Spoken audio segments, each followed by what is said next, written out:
ఇందిరమ్మ ఇళ్ల గృహప్రవేశాల సందడికి అధికార యంత్రాంగం సిద్ధమవుతోంది. ఇప్పటికే గృహప్రవేశాలు జరుగుతున్నప్పటికీ రాష్ట్ర ప్రభుత్వం ప్రత్యేకంగా జూన్ 2 నుంచి 12 వరకు ప్రత్యేక డ్రైవ్గా గృహప్రవేశాల సంబరాలను చేపట్టింది. ఈ క్రమంలో ఇళ్ల నిర్మాణం ముగిసే గృహప్రవేశాలు జరిగినవి ఉంటే జూన్ 2 నుంచి ప్రవేశాలకు సిద్ధంగా ఉన్న ఇందిరమ్మ ఇళ్ల ప్రవేశాల సంబరాల కోసం అధికార యంత్రాంగంతో పాటు అధికార పార్టీ ప్రజా ప్రతినిధులు సిద్ధమవుతున్నారు. ఈ మేరకు సమీక్షలు నిర్వహిస్తున్నారు. మరో వారం రోజుల సమయం ఉండడంతో సాధ్యమైనంత వరకు గృహప్రవేశాల ఇళ్ల సంఖ్యను పెంచాలని అధికారులు పురమాయిస్తున్నారు.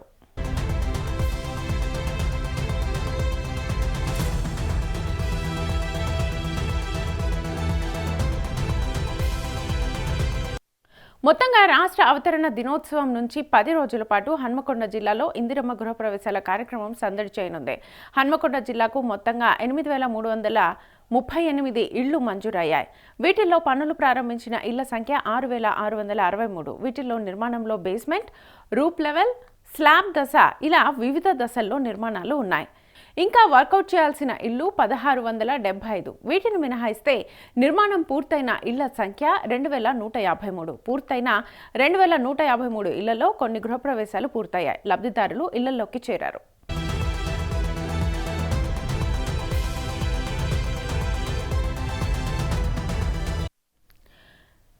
ఇంకా గృహప్రవేశానికి సిద్ధంగా పూర్తయిన ఇళ్లు ఉన్నాయి. వీటి సంఖ్య దాదాపుగా 1000 వరకు ఉంటాయనే అంచనాలు ఉన్నాయి.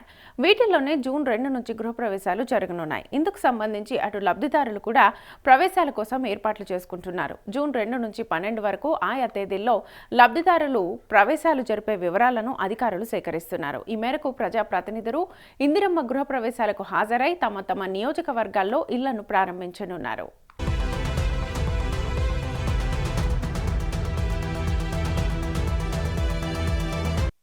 రాష్ట్ర ప్రభుత్వం ఇందిరమ్మ ఇళ్ల నిర్మాణ నిబంధనల్లో సడలింపు చేసింది. గతంలో ఇళ్ల నిర్మాణ షరతులను కాస్త సడలించి కొన్ని పనులు పూర్తి చేయకుండానే ప్రవేశాలకు సిద్ధంగా ఉండొచ్చునని స్పష్టం చేసింది.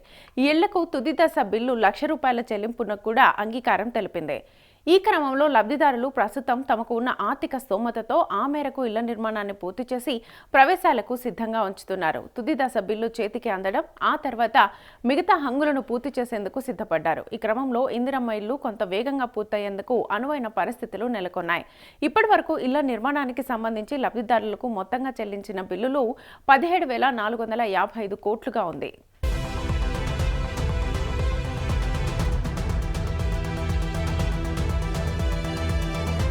గృహప్రవేశాల వేడుకలను ప్రభుత్వం నిర్వహించేందుకు సిద్ధమైన క్రమంలో జిల్లా అధికార యంత్రాంగం ఇళ్లను పూర్తి చేయాలనే చర్యలు వేగవంతం చేశారు. ఈ మేరకు లబ్ధిదారులను కూడా పురమాయించారు. అయితే మండుటెండలు ఇందుకు అవరోధంగా మారాయి. తీవ్రమైన ఎండల కారణంగా నిర్మాణాలు నిలిచిపోయాయి. మేస్త్రీలు ఇతర పనివారు పనులకు రావడం లేదు. దీనివల్ల ఇళ్ల నిర్మాణాలు కొంతమేరకు నిలిచినట్లుగా హౌసింగ్ కార్పొరేషన్ అధికారులు చెబుతున్నారు. లేని పక్షంలో మరో 300 ఇళ్లు పూర్తయి సిద్ధంగా ఉండేవని అంటున్నారు. గతంలో ఈ వివిధ కారణాల చేత ఈ వివిధ స్కీములలో అన్కంప్లీట్ అయి ఉన్నాయో అది ఉమ్మడి ఆంధ్రప్రదేశ్లో ఇందిరమ్మ ఇల్లు పేరుతో కట్టిన ఇళ్లు కానీ, గత ప్రభుత్వంలో గృహలక్ష్మి కార్యక్రమం ద్వారా ఇచ్చిన ఇళ్లు కానీ, లేకుండా ఎవరైనా బెనిఫిషరీ తను వ్యక్తిగతంగా ఇల్లు అన్కంప్లీట్ చేసిన వాళ్ళు కానీ ఉంటే, వారు నిరుపేదలై ఉంటే, వారు యాజ్ పర్ స్కీమ్లో ఎలిజిబిలిటీ ఉంటే అటువంటి వాటికి ఫౌండేషన్ లెవెల్ కట్టిన దగ్గర నుంచి స్లాబ్ వరకు 3 లక్షలు ఇవ్వాలని, వాల్స్ కట్టి స్లాబ్ వేసే వాళ్ళకి 2 లక్షల రూపాయలు ఇవ్వాలని గౌరవ ముఖ్యమంత్రి రేవంత్ రెడ్డి గారి అధ్యక్షతన జరిగిన ఈ కేబినెట్ సమావేశంలో తీర్మానం చేయడం జరిగింది.